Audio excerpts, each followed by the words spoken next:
Welcome to the CG Pro podcast. This is episode 73 with Chuck Murray and our very special guest, Chuck, who is a filmmaker and an actor and a YouTube creator extraordinaire. We'll say hi to Chuck in just a second. If you enjoyed today's show, you can be back here again in 2 weeks and enjoy another one. You can also follow us at becomecgpro.com and in our free Facebook group. So yeah, Chuck, amazing to have you here on the show. Chuck is a filmmaker, as I said. He has has acted in all kinds of things. Has created a YouTube channel that got up to 2 million subscribers, I believe, and really diverse range of things that you've done, but mainly focused in film. Absolutely. Almost 2 million. And honestly, I kind of want to start it back up. I kind of made it a non-priority whenever in 2017 the adpocalypse happened and my YouTube channel lost 90% of its revenue overnight, and I had to basically liquidate everything and then find, something else to do, which is good, because things like that end up pushing you in a completely different direction, and you end up learning things that you never thought you were going to learn. And I'm actually thankful now that it happened. At the time it was difficult, but at this point I feel like it's been too long since I've actually been consistent on the YouTube channel. So for the past few years I've been just thinking of something that gives you what you need on YouTube, which is obviously it has to be engaging and it has to be consistent, but it also has to be financially it has to financially make sense, So when the original show stopped being that, we started thinking about different things to do. And now with all of this Unreal Engine stuff and being able to learn it thanks to you, I feel like I have something that could be engaging, consistent, and affordable, because Unreal Engine is something that you can use to create amazing projects with just time. Time is all it takes. Right. And a little skill. And right, yeah. Which you gain with time, so, Yeah. maybe. I don't know, Still, but yeah, yeah, exactly. so Yeah, for one sure, leads for to the sure. other. You gotta put the hours in. Yeah. Yeah, well, it's been amazing seeing and meeting you and watching you go through the training and produce a film. How did you get started with all of this, though? What was the kind of the beginning of your journey, if you like? Did you study film in school? Did you watch some movies early on in life that inspired you to want to be an actor or filmmaker? Yeah, I think the first thing that inspired me to make movies, or the first person, was my dad. When I was really young, it's probably about 5 or 6, we would watch a movie, and he would pause it and he'd say, "Hey, hey, look at this." And he'd rewind it and he'd show me a continuity error. And it could be something like a glass is really full in a wide shot, and then it cuts to like a mid shot, and it's almost down at the bottom, or a cigarette that just keeps moving around or getting bigger and smaller, and things of that nature. And as soon as he started pointing those things out, I started to realize that I wasn't seeing reality. I was seeing a magic trick. And I wanted to make it. I wanted to make the magic tricks. I wanted to create the tricks and make other people feel as though I was giving them a real world with real characters. And right after that, at the time I was really interested in paleontology, right? So I could name every dinosaur imaginable. Me too. And oh, really? Awesome. Yeah, that And was that's one what of I my thought. greatest loves. Yeah. Man, I yeah, I just that's I loved it. And I decided that I wanted to make a little cartoon. So my dad, I was about 9 years old. My dad got his video camera out, and I drew every single frame of this dinosaur fight. I think it was a T Rex fighting a Triceratops or something. No, he was fighting a Brachiosaurus, and then the Brachiosaurus was saved by the Triceratops. Anyway, so I drew it, and then what he did was he took the camera and he pointed it downward at my drawings, and he would hit record stop and then move the next frame, record stop, and then he'd keep doing that until all of my frames were done.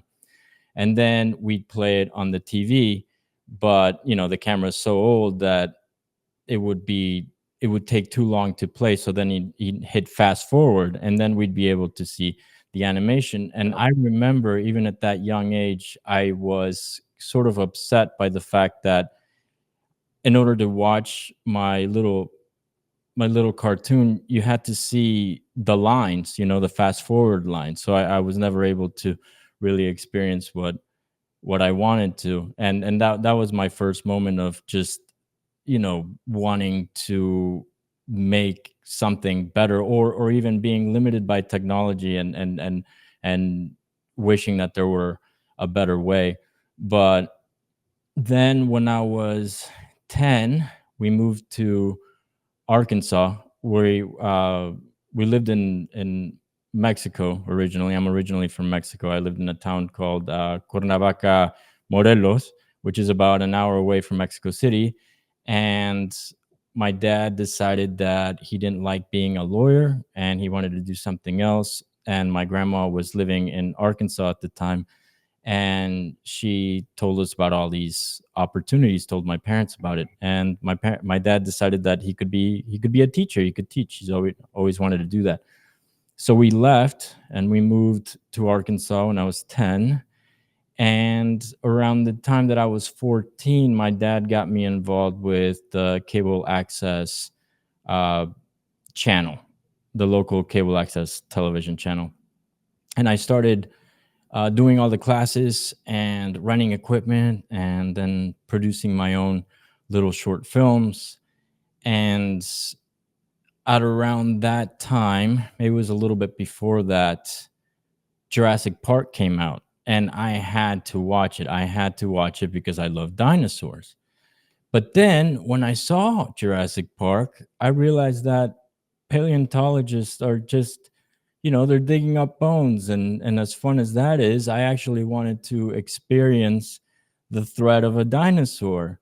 So really, what I wanted to do was make movies with dinosaurs, or just movies in general. And from that moment on, that's all I could ever think about. I have a lot of friends that have always struggled with knowing what they wanted to do with their lives, or trying to figure out what their passions are, or anything, or just figuring out what path they want to follow. And I've never been able to relate to that, because I've loved film longer than it seems I can remember. So I never had to make a choice as to what I wanted to do with my life.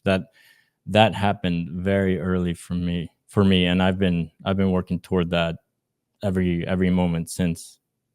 Amazing. Yeah, well, very very similar for me. In Jurassic Park was the thing as well. That was the moment, and a love of fossils and dinosaurs since I was a kid, like many kids. But there's something particular about them, about that, Mhm. that made me want to make them as well.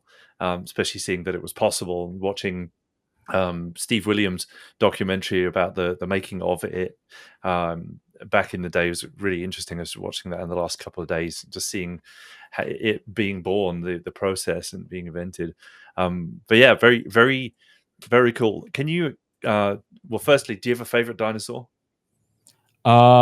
Yes. I'm not sure if I'm pronouncing it properly, because I've only just read it. I've never actually heard anybody say the name, but it's the Parasaurolophus, which is it's the it's a herbivore with that sort of thing on its back. You know what I'm talking about? It's Yeah, like I don't know. It just looked spike, cool to blunt me. Yeah, spike. yeah, yeah. Yeah, It looks kind of like a spike coming out, but it's blunt. I don't know. I just thought that dinosaur was really, really cool looking. the So it's an odd one. I think I always pick like the oddest things to be my favorite things so that they can stay my favorite things instead of everybody's favorite things, you know? right. Maybe it's a nonconformist kind of a I was viewpoint. I gonna don't know. I was gonna ask you why. Mine's the Stegosaurus, which is not the classic T Rex or whatever. But Yeah. I loved it for some reason. I just thought I it was love the interesting. Stegosaurus as well. Yeah, for sure. I was curious about favorite dinosaur is a interesting question. Everyone has different reasons for why, and I was curious about Mhm. the reason why as well. Honestly, I Um, just like the look, and I thought that it could yeah, actually hold its own if it ever had to fight a carnivore. 83.5 million years old. I googled it just now when you Wow. said it. um, so favorite dinosaur, definitely an interesting question. Mhm. What what was it? Can you explain? Because I think also the other thing that you said is very interesting, and I've also been lucky that kind of early on, at least the age of 14 or 15, also knew that that's what I wanted to do and had a bit of a diversion off into computer science and programming. But I always loved computers, always loved dinosaurs, always loved art, and they came together in a Mhm. meaningful way for me for sure.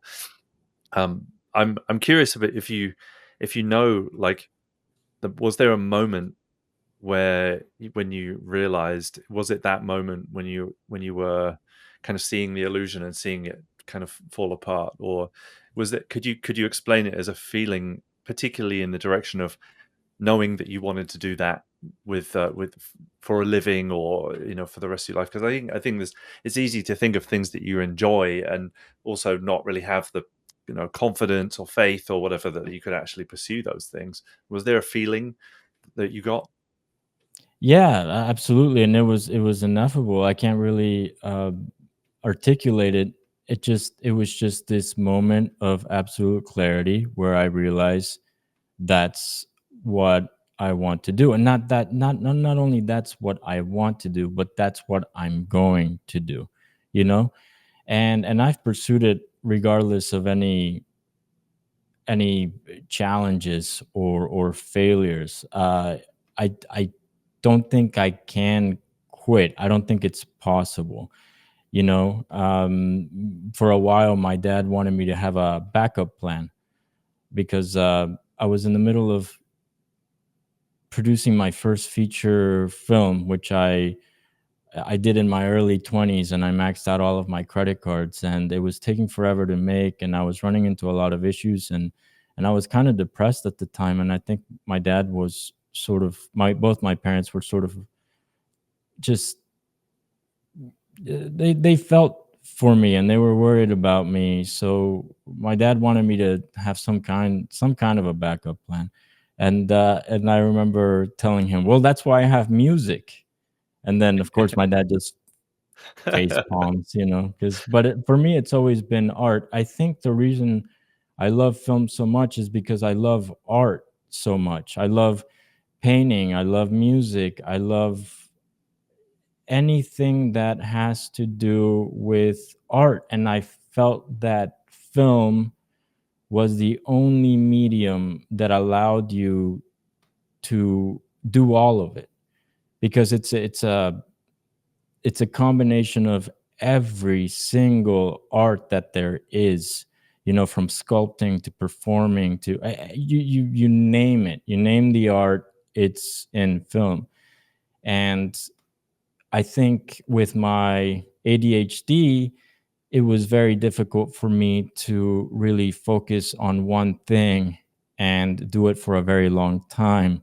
Like, I go through different little obsessions. Like, I'll get obsessed with the guitar and I'll do that for like a month, and then I'll get bored, and then I'll move on to chess and I'll do that for a month, and then I'll get bored. And but with film, if I get bored in one particular aspect of it, I can move on to another aspect of it, and I'm still working within the realm of film. So right now I'm working as a VFX supervisor and colorist for a film that's in production at the moment. But then sometimes I'll get hired to do special effects, which is, completely different. You show up on set and you do squibs and all of that stuff, and then if I get bored of that, I can move on to something else. But yeah, what you said about computers, the same thing for me. I've been obsessed with computers since I was little. My mom signed me up for a computer course when I was 7, and this was MS DOS. And my mom, I don't remember a lot of it, but my mom keeps telling me that there were people in the class that kept cheating off of me, you know? So I thought that was pretty funny. And then in high school, like I did some programming in C++, and I can't remember half of it, but I was pretty good at it. And so that computers was also one of my many obsessions. And then film became computer based, Yeah. so even in that level, I was like, this is something else that I love, that film provides. So every single love that I have, every single passion that I have, you can find within cinema. And so I there's nothing else I would love to do, and to be honest, I don't think there's anything else that I can do.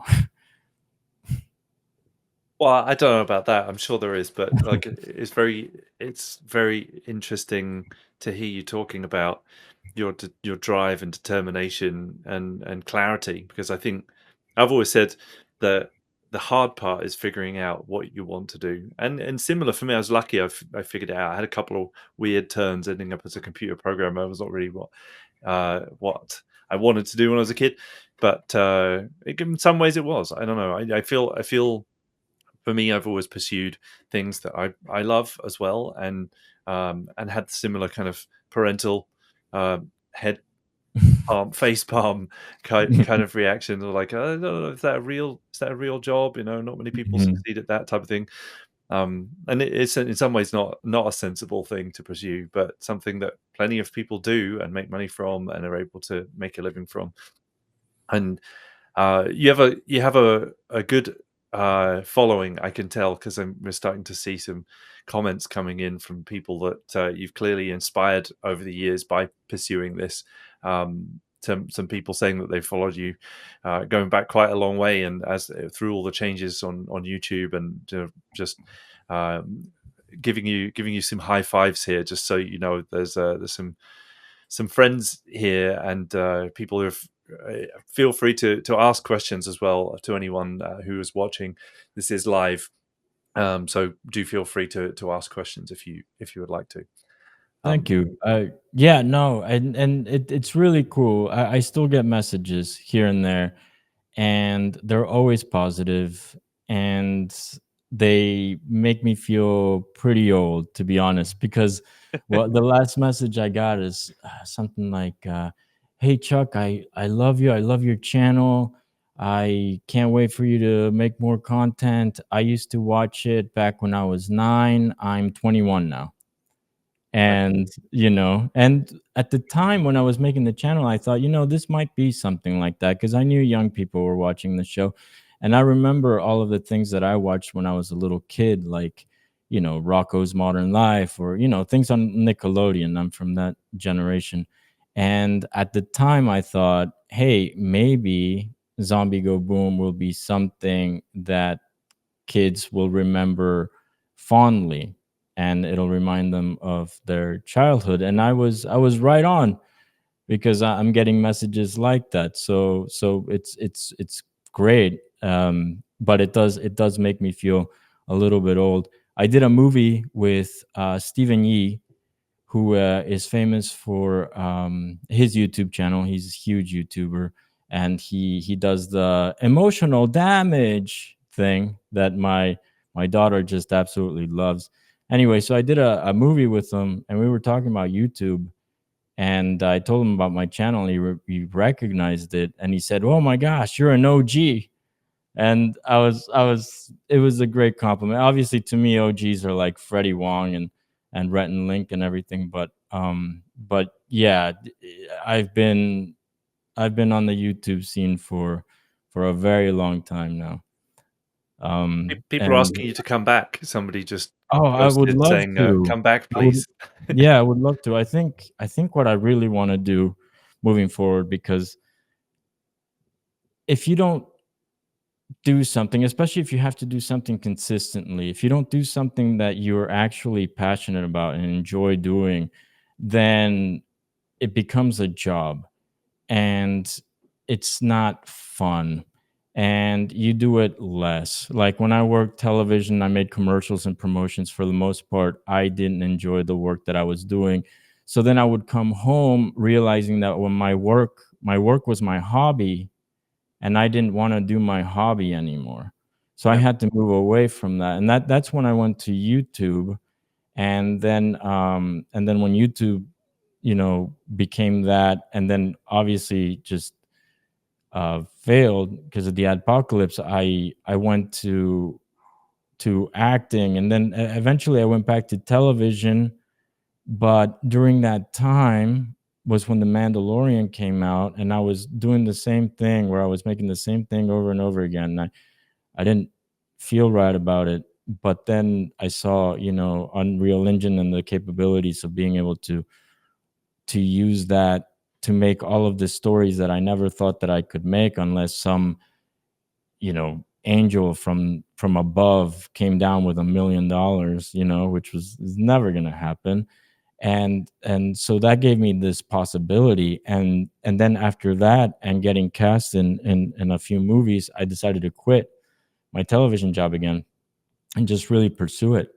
So I think, again, this is to say that moving forward with the YouTube channel, what I would really like to do is, instead of doing the show that we were doing, and the show that YouTube essentially doesn't want on their platform, because it's a little violent, um zombies, that I would love to do things based in filmmaking and on Unreal Engine, just sort of pass the buck kind of a thing, where I can teach some of the lessons that I've learned along the way, teach a little bit of Unreal Engine, specifically to beginners that want to get started, and then just make projects that may or may not be zombie related, utilizing the engine.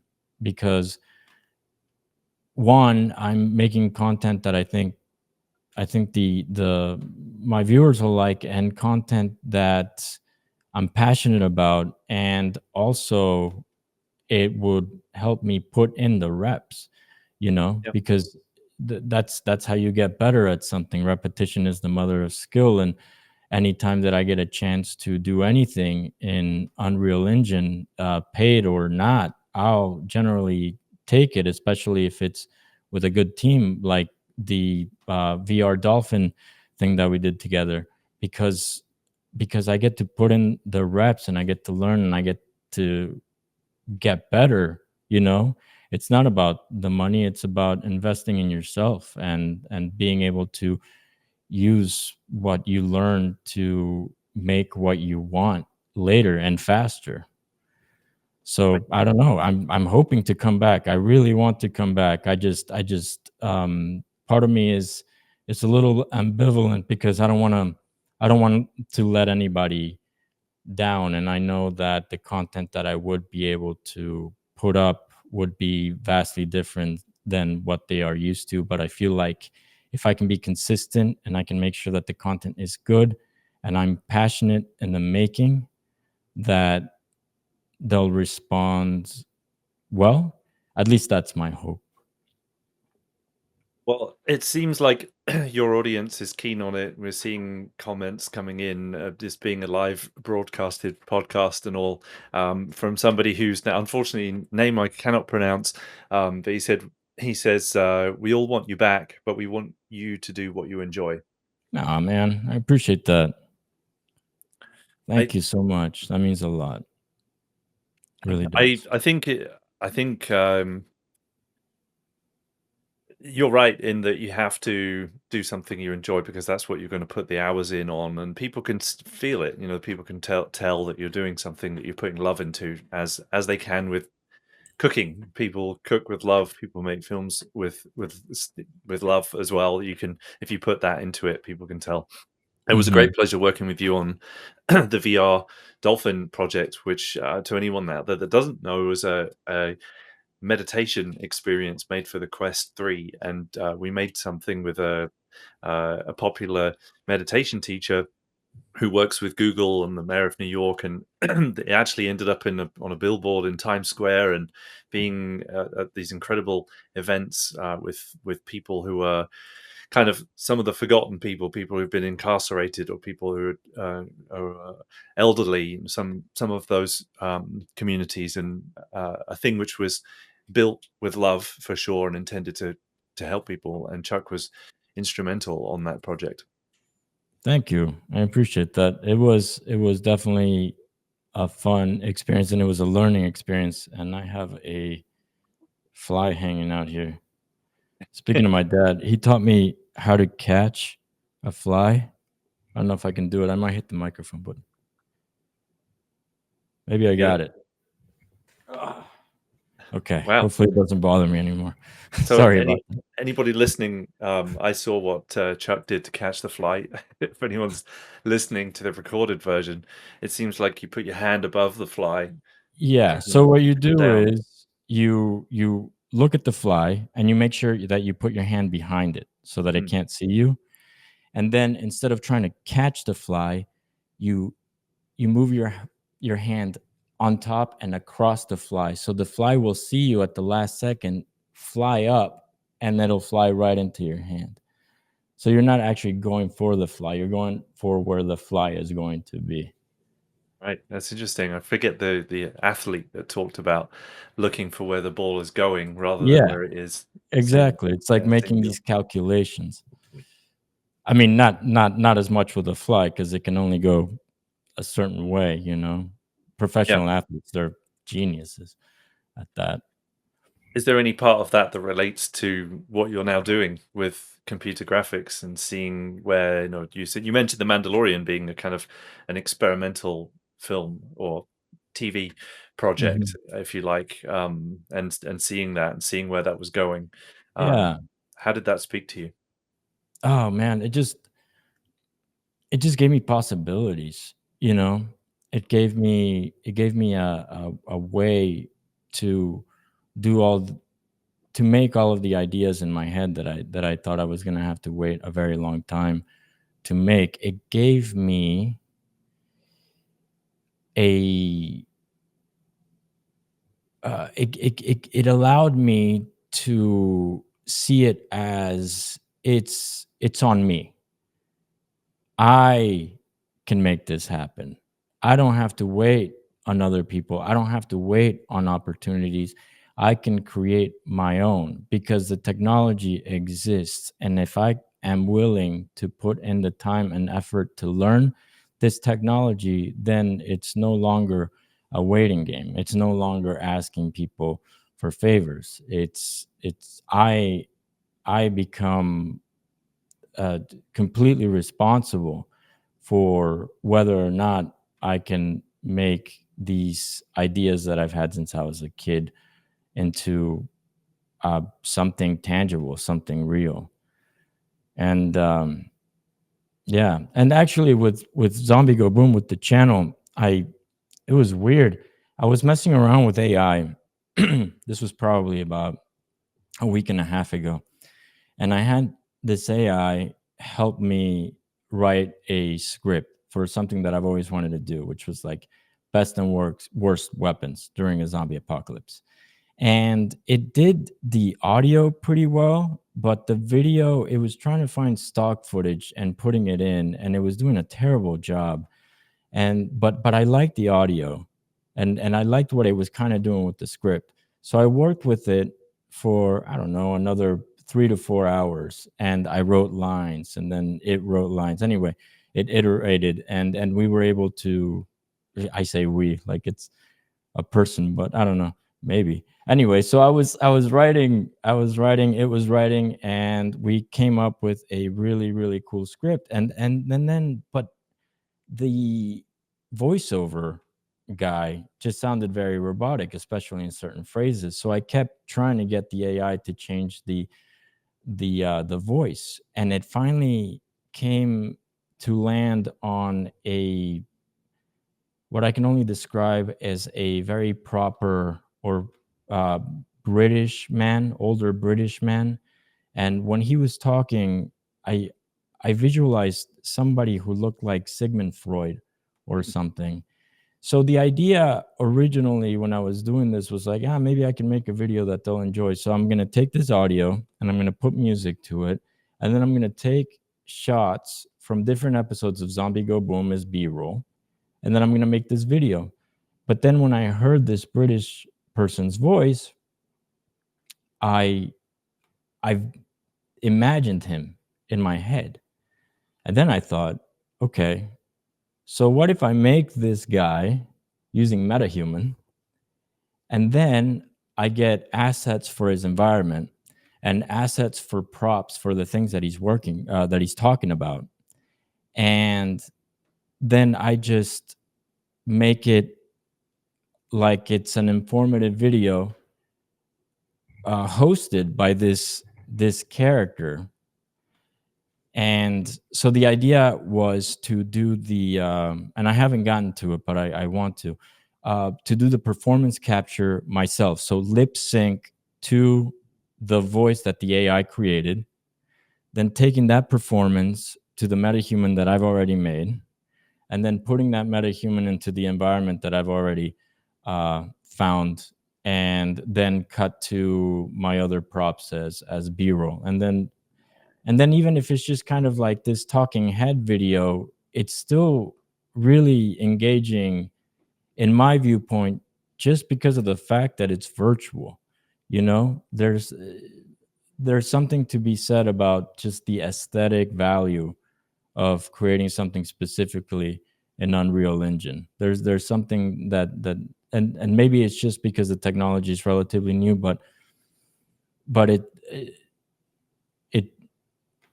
you want to see it. You're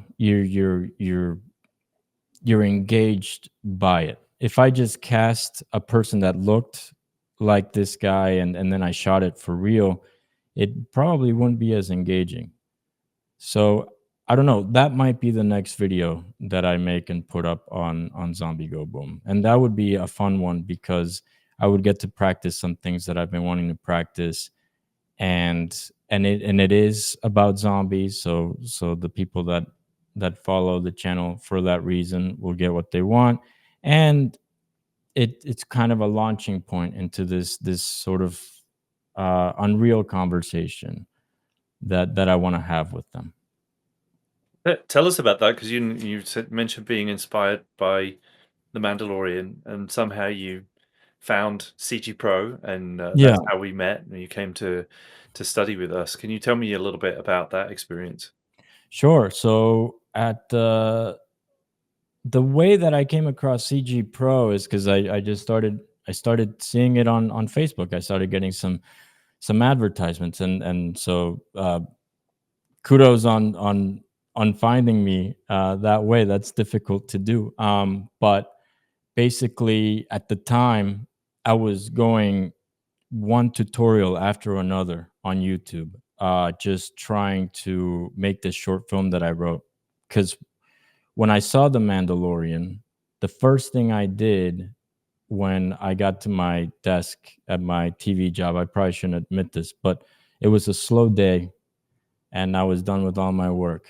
So I wrote this script, I wrote this short film, and I just did one pass, and it was done. Like I didn't have to rewrite it. Maybe I had to edit it a little bit, but it was done. And I wrote it specifically inspired not by The Mandalorian or Star Wars, but by that technology, because I wanted to write something that if I could make this utilizing virtual production and Unreal Engine, that I would understand the software well enough that I would be able to make whatever I wanted. So I wrote this short film called Inverted. I'm still working on it.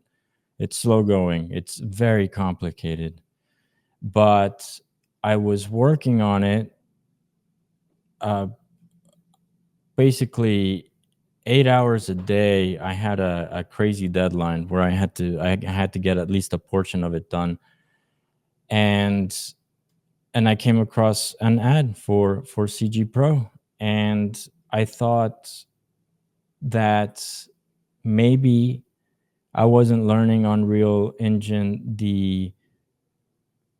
most the most proper way, or the way that would give me the best or quickest results, because I was again bouncing from one person and one tutorial to another, trying to piece all these things together into some kind of a proper workflow. And it was just a lot of trial and error, and I was losing a lot of time doing the smallest thing because the engine would break on something that I wanted to do, but I didn't know how to do it.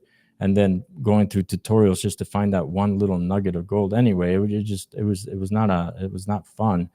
So I looked into CG Pro. You guys seemed just awesome and exactly what I needed. I talked to my wife, and she said, "If this is what you need, let's do it. Let's figure it out." So we did.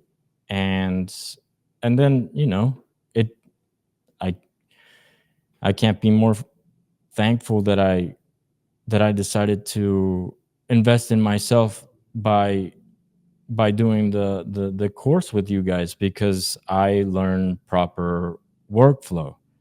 I learned the right way of doing things. I learned from the people that were teaching the classes, real people live answering my specific questions. There was a ton of value. Um, Even just understanding how to get free assets on Unreal Engine was a huge value, versus cost that I continue to be helped by. I don't know how much time and energy I've saved since doing the course, and since then, if I imagine doing something like this guy uh, talking about zombies video, um, I know exactly how to do it. I've already made it in my head, you know, and a lot of that has to do with my time at CG Pro and how fast I was able to grow by doing that. Um, so I guess my goals are just to keep learning, keep getting better, and keep getting faster, so that anything that I want to create, or anything that somebody else wants to create, I can be a help. I think one of the things that I realized that was really profound not too long ago when I started setting up my own studio was that there are a lot of people that feel like I do. They feel underrepresented by the film industry. They feel like they have to dumb down their ideas, or they have to make a film that doesn't represent what they want to do, you know.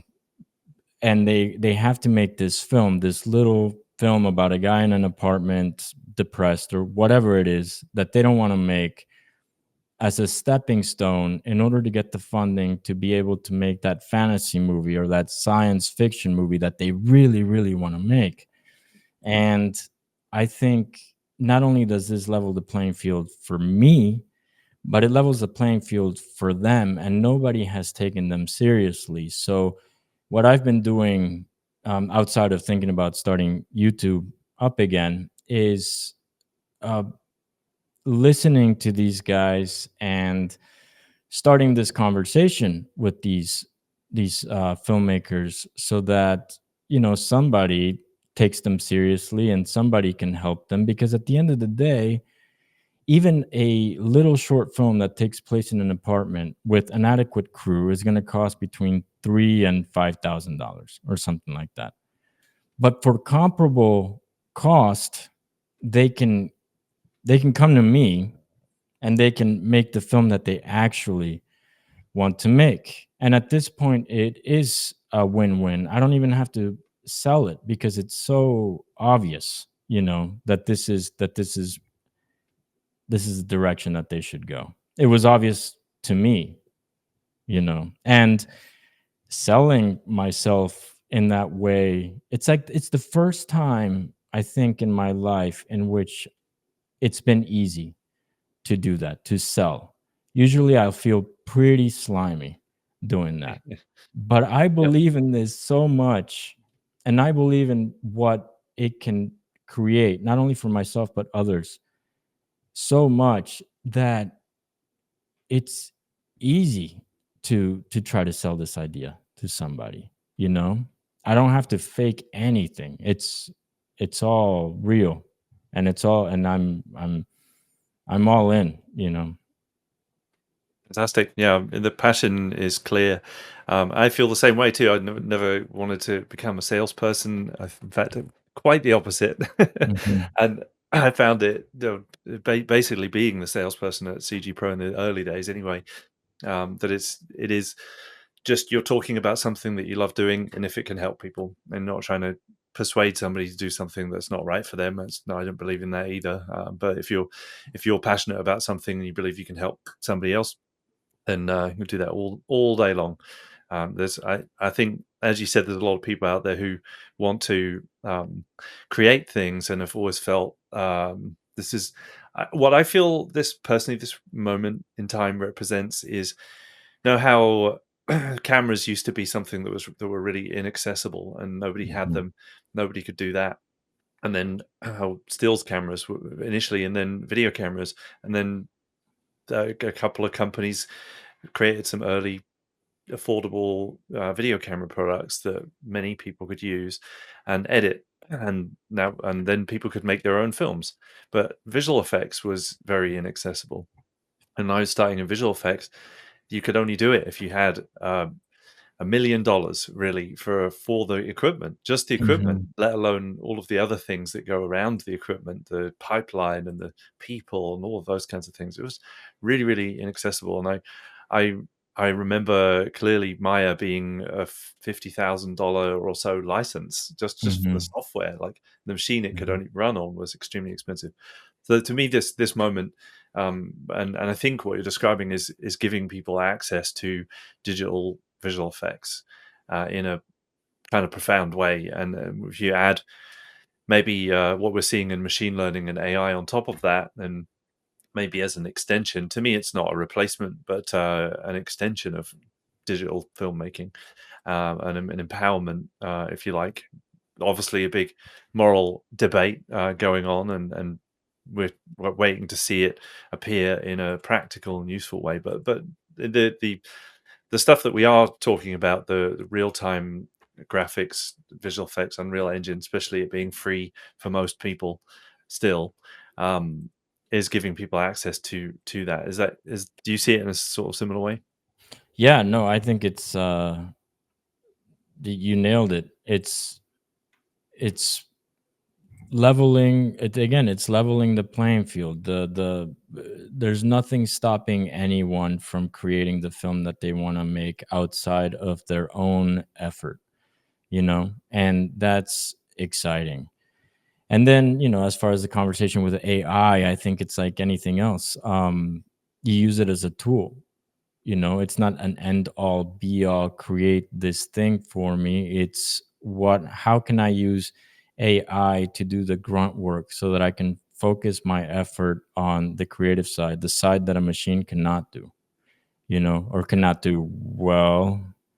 Um, so all of these things, and it happens all the time.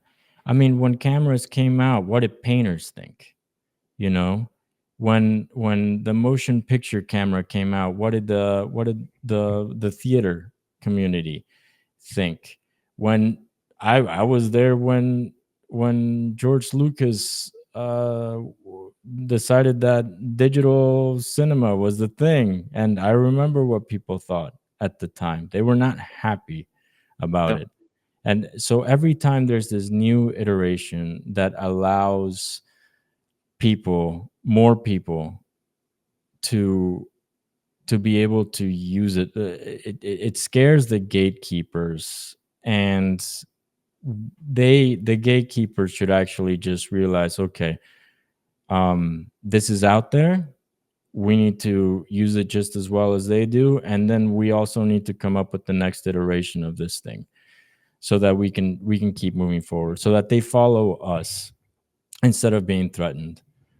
But it's just so incredibly exciting at this point, just being able to be completely in charge of whether or not you get to make that dream project that you always wanted to make. You know, it's, I don't know. I think people should be taking advantage of it. Even AI, to be honest. I mean, use whatever you can. And if your story is well done, if your characters are fun, and you can relate to them, and if your story is interesting, like, it doesn't really matter what technology you use, you know. It's it like, has to come first, right? That's the mhm, part that has to come absolutely, first. absolutely. Yeah, I mean, you see incredible production value in something that's forgettable at best, constantly, constantly. And what I think is really also cool is not necessarily about everybody being able to do whatever they want. Obviously, that's cool, but then also people that would have been sort of middle of the line, they can do what Disney can do. They can do what, you know, uh, the biggest companies can do. You we are, if you don't even have to search very far. If you go to Netflix, you can find content that is made by Japanese cinema or Indonesian cinema or Korean cinema, etc., that have visual effects that are on par with anything that Hollywood can do right now. So as the level so it will trickle down eventually, like, the little guy on his computer is going to make something that incredible, but as it trickles down, you're seeing players that couldn't achieve this kind of level achieving it already, and really awesome it's really awesome to watch, because you get to see ideas and stories that come from people that you're just not used to, and that is how we grow as a society, and in story, by being able to view something that we've never gotten to see before. you know I'm I don't know about you, but I'm personally tired of all these tropes and all these reboots, and like, I want to see original stuff, and because this is more accessible to everyone, we're about to see a lot of original stuff, and even that, for as a viewer, not as a maker or creator, but as a viewer, that's fascinating, that's exciting. Yeah, I absolutely agree. I mean, I'm on the both sides of that. No, I'm sat in front of a poster for a big old expensive redo, of which I remember going onto that movie, The Jungle Book. If anyone is listening, thinking this could be like many redos, another one that's done for the sake of leveraging an old IP and trying to make some more money out of it. And I know it turned out that it was something that was actually trying to change filmmaking in the No, no, no, same breath. absolutely. Well, John Favreau has been at the at the forefront of allowing us to be able to do this, and you're part of that. You're part of the team that allowed all of this for us. So I will forever be thankful to John Favreau and to you personally, you know.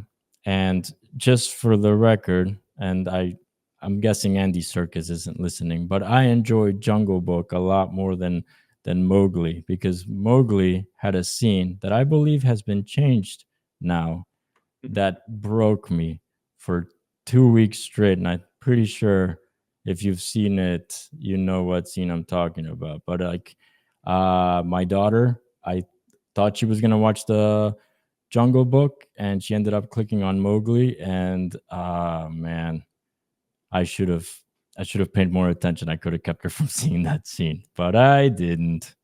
And that was just like not my greatest dad moment. But anyway, that's a that's a tangent. It's gonna happen. I mean, yeah, Yeah. it was an interesting moment in film because we were at the beginning of that project told that this other movie was being made, Oh, and really? yeah, and it was a race, basically. It was, Oh, "Okay, yeah. we have to finish first because that's the Mhm, important part, is mhm. getting it out there first." And we were actually told that we were beginning, it was in story, we hadn't done the previews yet, and we certainly hadn't done any visual effects, and we were told, "You have a year to get it in the can." We just kinda laughed. It was a small team, and I thought, "This is just that's impossible." And fortunately, we didn't have to do that because I think that would have been impossible. But it also allowed the space to be able to create some new techniques, and which is really the really valuable component of that movie. But yeah, it's interesting, having been a part personally of some things like that. Very lucky to have just been in the right place at the right time, and for me and in the world. I thought I'd missed it. Honestly, I thought Jurassic Park was that moment, and I'd missed it. But Yeah. these moments keep coming and keep happening, and it doesn't necessarily matter whether you don't necessarily need to go be part of one of those big movies, especially now. And we're watching Zach Stoltzfus, who was another student at CG Pro, who also was on this podcast not so long ago, made a feature film of his own. He came to the class telling us he was doing this, and I thought, okay, good luck. And can you just try and make a 2-minute short film for the class? No, that's what we usually recommend. But he did it. 2 years later, he came back, and here's the film. I made it, and it got a theatrical Wow. release of uh, and is on all the streaming channels now, and is good, and is a full feature sci-fi film with a two-person visual effects crew. That was just impossible not very long ago. Amazing. Is it fully animated, or is it, live action with, set extensions? Yeah, it's live action with set Okay. extensions and effects. Yeah, Nice. yeah, Wow. really cool, really funny, and to your point, good story first, Yeah. and they took the time with that, and but just obviously sci-fi has tons of visual effects in it, and Mhm. for a small crew to make something like that, and get a theatrical release as well, like That's that's incredible. that's new. That's a new moment appearing, and I expect to see more of it. And some of these pioneers that we're getting to see, and is cool. But I do believe there's more coming. To your point, um, what would you say to anyone sort of starting out or new to this, someone who has dreams in this direction? What advice would you give somebody? Uh, right now I'm coaching a, girls softball team. It's my daughter's softball team. So I've been remembering a lot more of the quotes that have always inspired me, and so that I can give it to them, and a lot of them are Bruce Lee quotes. I just love Bruce Lee. And one of the quotes is, and I'm probably paraphrasing, but don't be afraid of the person that practices 10,000 kicks. Be afraid of the person that practices one kick 10,000 times. And the idea there is that if you want to do something, and more importantly, if you want to get good at something, you got to be willing to practice. There's another quote by Bob Ross. And again, I'm probably paraphrasing, but he said that he didn't believe that there was anything like that talent existed, right? And I feel the same way. Um, he said that talent was a pursued interest, and that you could get really good at anything that you were willing to practice. And that's essentially life. If you want to achieve anything, you just have to be willing to do the reps, and you can think of it as bodybuilding.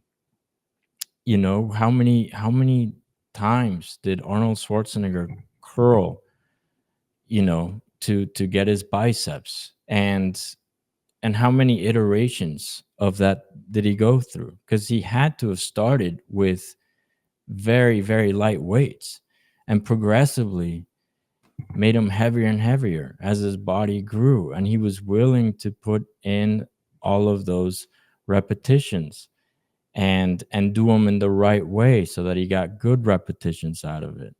you know I was putting in all of the repetitions whenever I was starting to work on my short film in Unreal, but I wasn't putting in proper repetitions until CG Pro.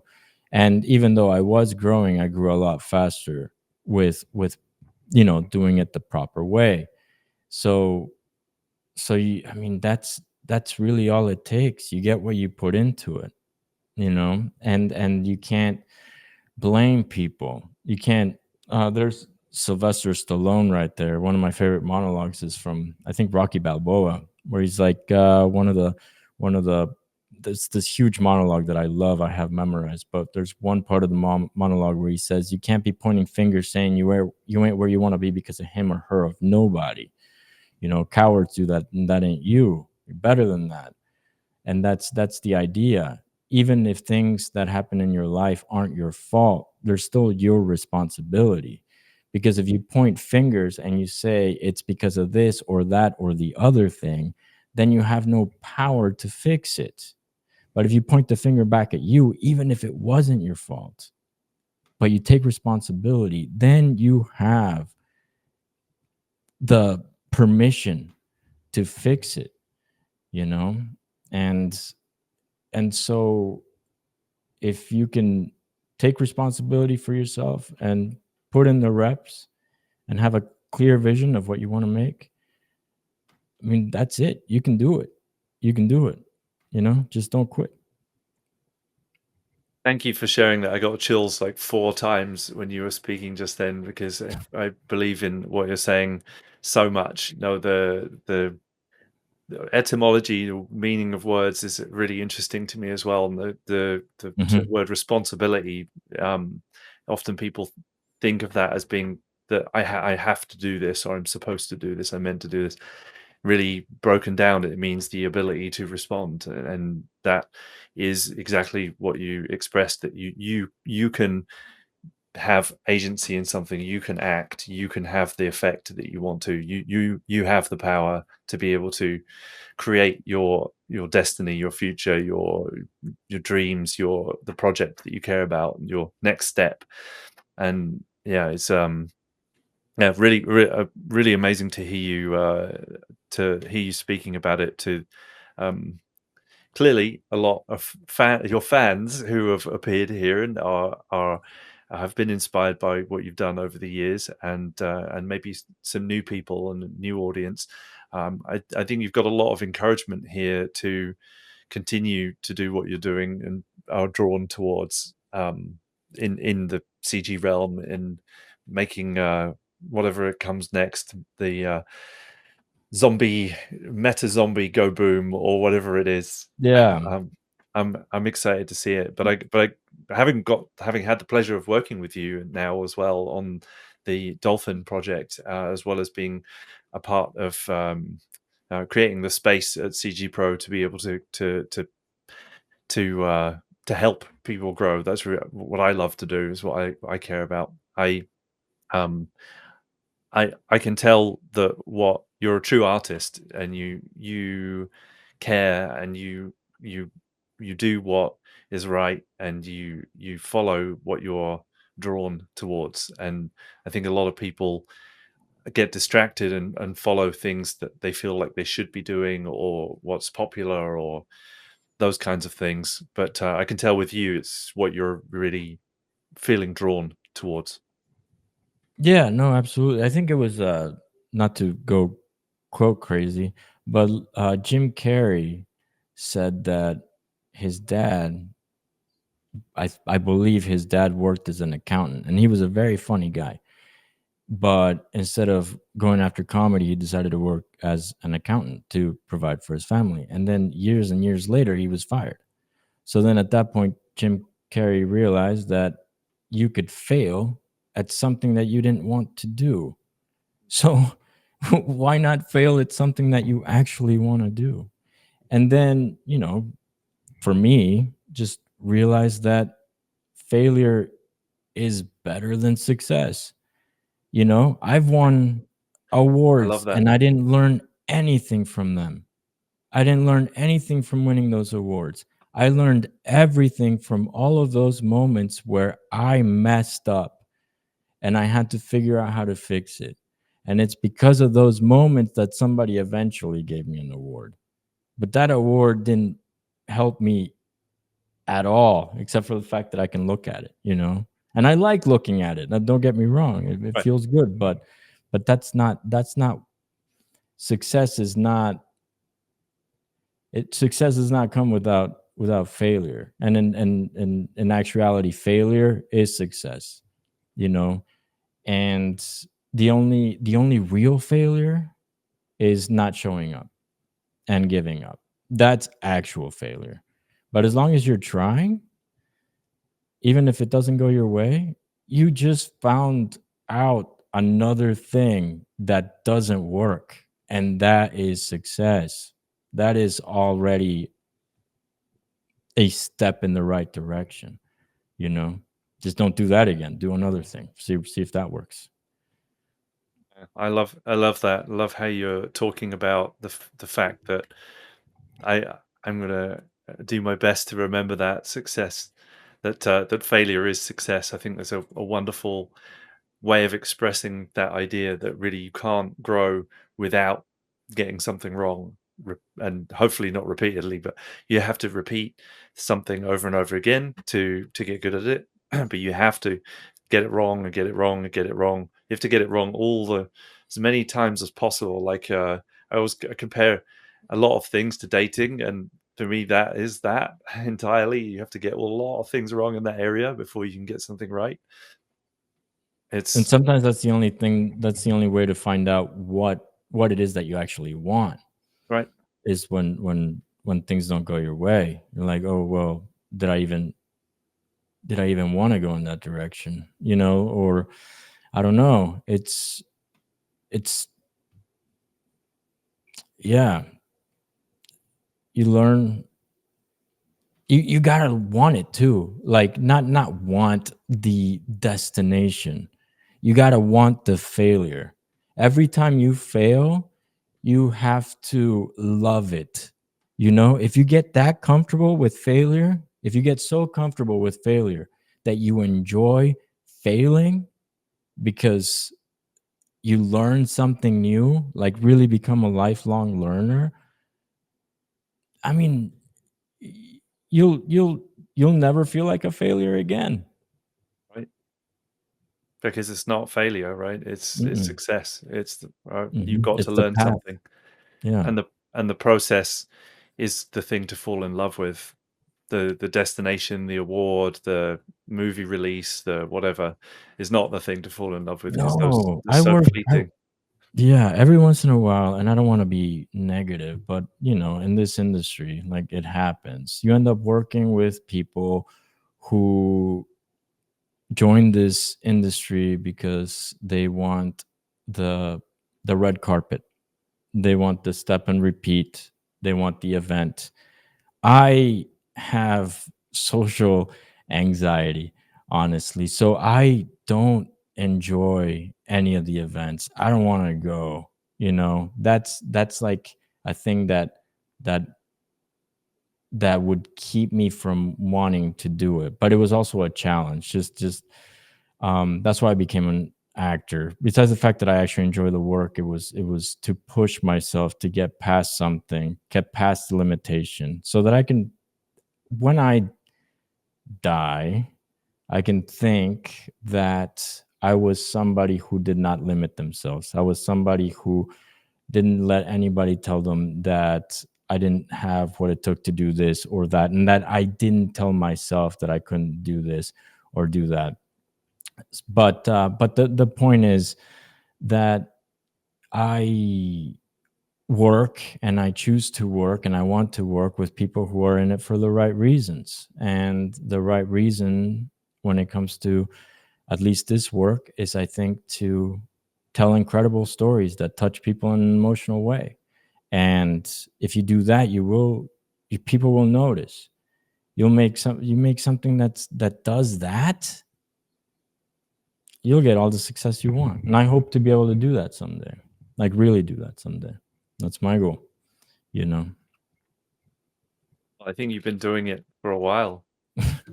I appreciate that. I think the people who have showed up to this episode prove that.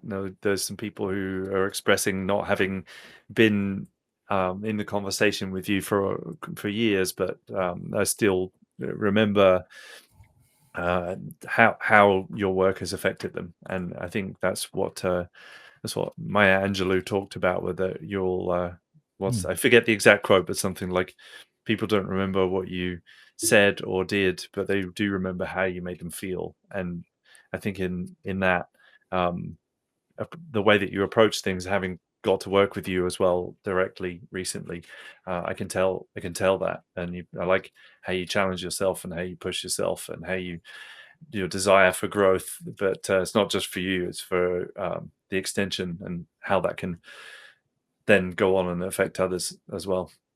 Yeah, Um, especially my family, you know. I can tell them things all day long, but if they don't see it from me, what does it really mean? well, I recommend that you go read the comments in your YouTube channel I after this, will. because there's a lot of lovely things that people are still saying at this point.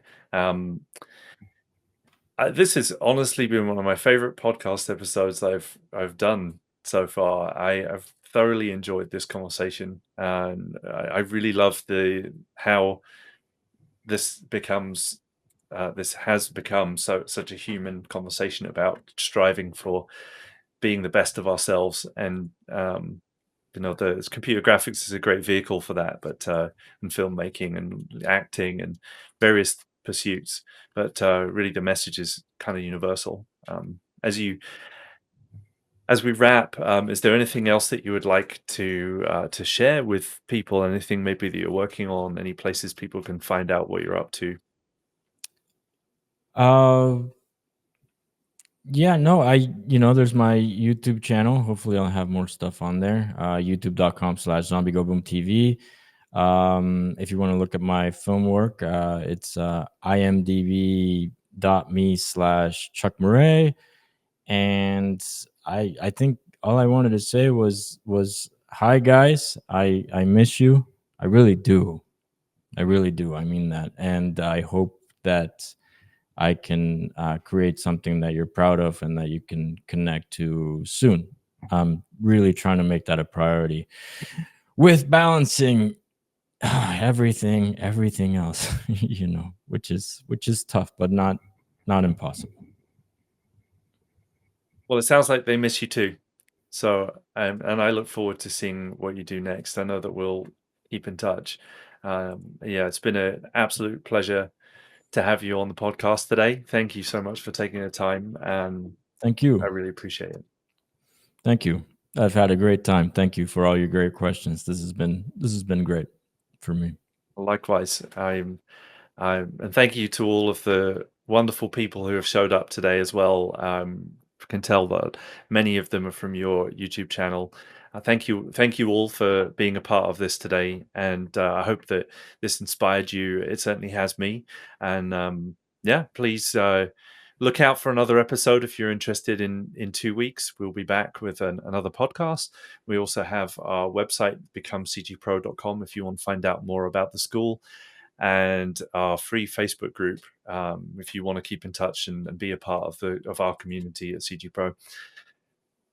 I don't want to end this, but I have to. So I'm just going to again say thank you, huge thank you to Chuck for being here today. Thank you, Ed. You bet. Well, take care, everybody. Go out there, make your dreams happen, and make cool art, and just believe in yourselves. Whatever you think that you want to do can be accomplished. If you see somebody else doing it, that means you can too. Maybe your parents might think it's not a sensible idea, but if there's people out there doing it, you can do it. It just really is a matter of, as Chuck said, believing and that it's the right thing for you, that you feel drawn to it, that you feel passionate about it, and then you're willing to put in the reps if you do find something like that, if you're lucky enough to. If you don't know what that is, experiment, try everything, and then you'll find out what you don't like, and through the process of elimination, hopefully find that thing. But yeah, And your parents will come around they once you will. prove that you make something that's like good. You show them that Yep. they'll come around. You have to believe in yourself first, because sometimes the people who are closest to you will not encourage you in the direction of your dreams. But you gotta it's a step towards madness, believing in yourself in doing something that's hard to accomplish. But if you find other people who are similar, who have done it, who you can get close to, that's been the best way. That's what I did at the beginning of my visual effects career, was finding people who'd already been down the path and following them, and because they'd done it, they were proof, and they could tell me exactly how they did it, and that sometimes is all the encouragement that you need, just to know that you've found something you love doing, and that there is a path. Sometimes it feels like there isn't one, but there is. There's always, if someone's doing it, especially if multiple people are doing it, there is a path. You just got to find it. Yeah. Yeah, amazing. I really literally do not want to end this episode, but again, thank you to Chuck. Thank you to our audience, and we look forward to seeing you again soon. Take care, everybody. Oh, and one last thing. We have an open day. I forgot to mention this. I got so carried away by how much I'm enjoying this that I've got some other announcements. We do have an open day coming up if you're into the idea of the school and what we do. We have an open day on July the 9th. It's free. Come and get a free lesson. If nothing else, meet the community, meet some of our instructors. We have a Mad Max theme for our next episode. So our next open day. So if you want to come check that out, feel free to sign up. It's on the website. All right. Thank you, everybody. Take care. See you soon.